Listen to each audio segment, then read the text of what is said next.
मान्य सभापतिज्यू, मान्य गृहमन्त्री र सबै मान्य सदस्यहरू, उपस्थित महानुभाव,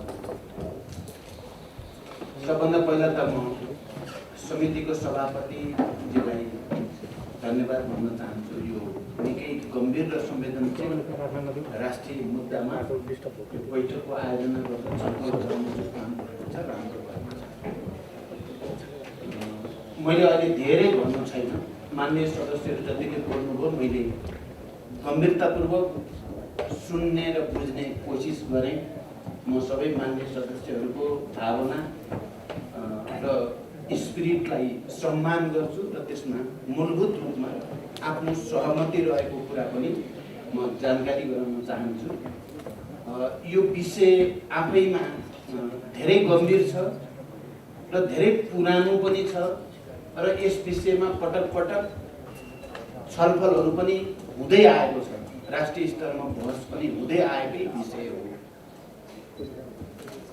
अहिले जब यो नक्साको कुरा आयो नयाँ सन्दर्भमा, गत साल हामी सबै यो विषयको गाम्भीर्यता र संवेदनशीलतालाई विचार गरेर बहसमा अगाडि बढ्यौँ र सरकारले पनि सर्वदलीय र सर्वपक्षीय बैठकको आयोजना गरेर एउटा राष्ट्रिय सहमतिको वातावरण बनाउने पहल गर्यो र त्यो सहमतिले सरकारलाई र प्रधानमन्त्रीलाई निकै ठुलो तागत दिएको हो।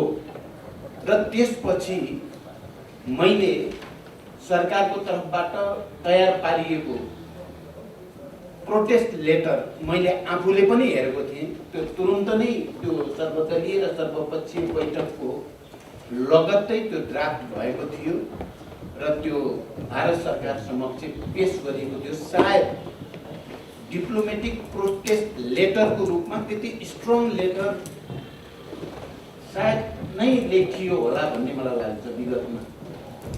त्यस अर्थमा सुरुका दिनमा त्यो तत्परता र गम्भीरताको साथ नै अगाडि बढाउन खोजिएको थियो।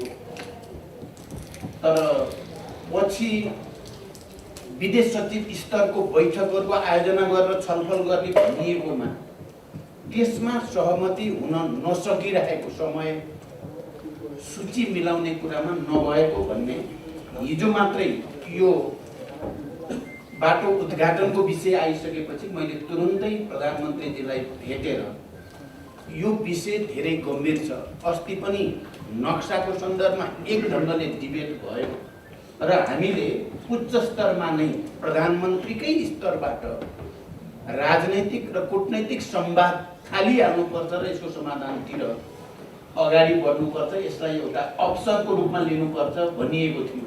किनकि एउटा ठुलो राष्ट्रिय सहमति आम नेपालीहरूको भावना केन्द्रित भएको थियो र त्यो तागत प्रधानमन्त्रीकोमा प्रदान गरिएको थियो र हामी त्यसो गरेका थियौँ।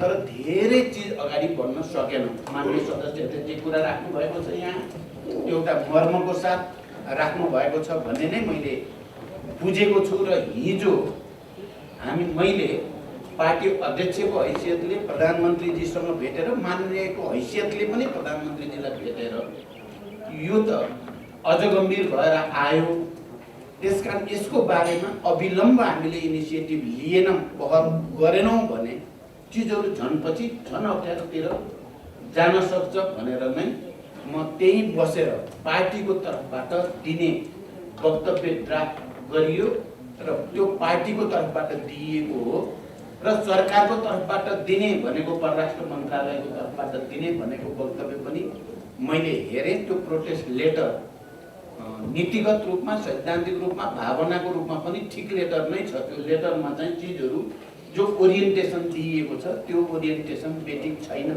भन्ने नै मलाई लाग्छ। यहाँ मान्य सदस्यहरूले पनि जस्तै त्यो लेटर पढ्नु भएको छ त्यही चाहिँ लेटर ठिकै छ भनेर पनि आयो, लेटर ठिकै छ। तर लेटर मात्रै ठिक भएर भएन, त्यो एक्सन पनि ठिक हुन पर्यो भन्ने मान्य सदस्यहरूको जो भावना छ बिल्कुल सही नै छ।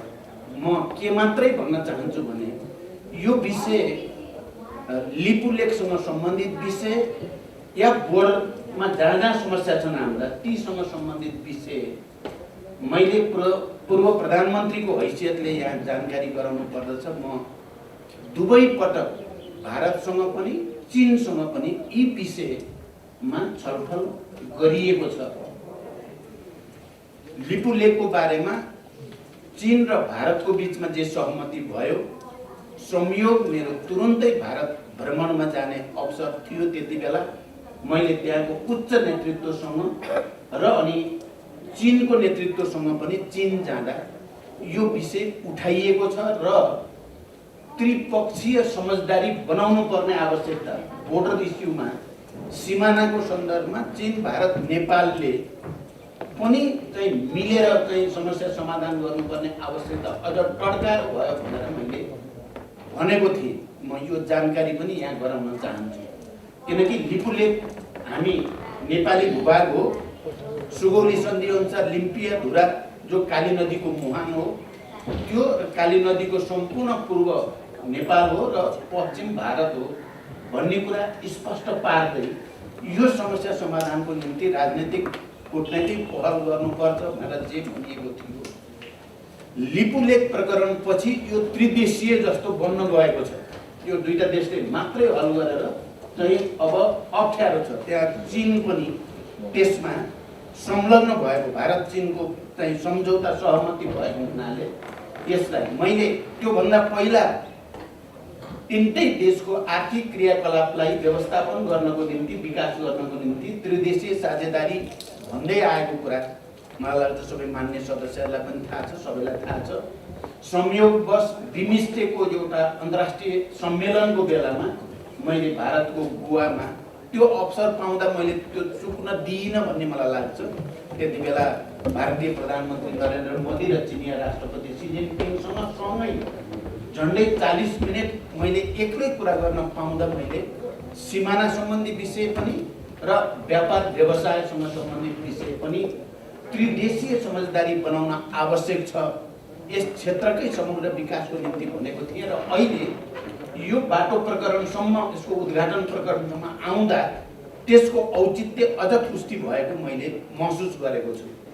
त्यसकारण अब यसलाई फेरि पनि मैले अहिले नै अन्तर्राष्ट्रिय अदालतमा लगिहाल्ने बेला भयो कि भएन अझै सोचौँ। यो विषय आफैमा सामान्य छैन। अहिलेको चाहिँ के अरे नक्सा प्रकाशन अहिले भएको मात्रै छैन।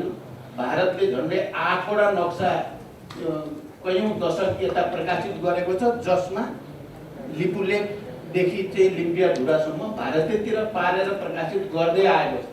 हामीले त्यसको पनि हिसाब गर्नु छ, कहिलेदेखि कहाँदेखि नेपाल सरकारले चाहिँ यो विषयमा नेपालको राष्ट्रिय हित, भौगोलिक अखण्डता र यहाँको सार्वभौम सत्ताको पक्षमा कति उठायो, उठाएन, किन उठाएन, त्यसको पनि हामीले हिसाब गर्नु छ। कालापानीमा भारतीय सेना बसेको अहिले होइन, झन्डै 60-65 वर्ष पहिले चाहिँ देखि त्यहाँ सेना बसिराखेको छ।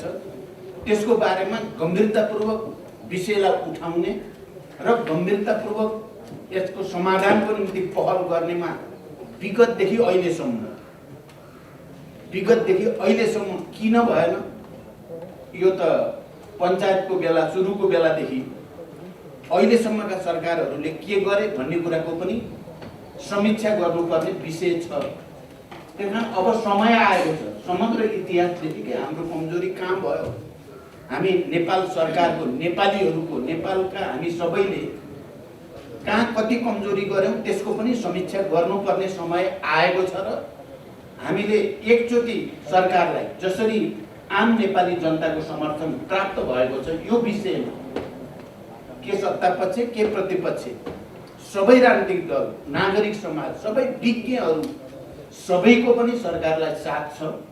आज तपाईहरुले यो समितिमा पनि माननीय सदस्यहरूले जुन गम्भीरतापूर्वक अब समस्या समाधानमा ढिलाइ नगरिकन व्यावहारिक रूपमा पहल गरियोस् भन्नुभएको छ।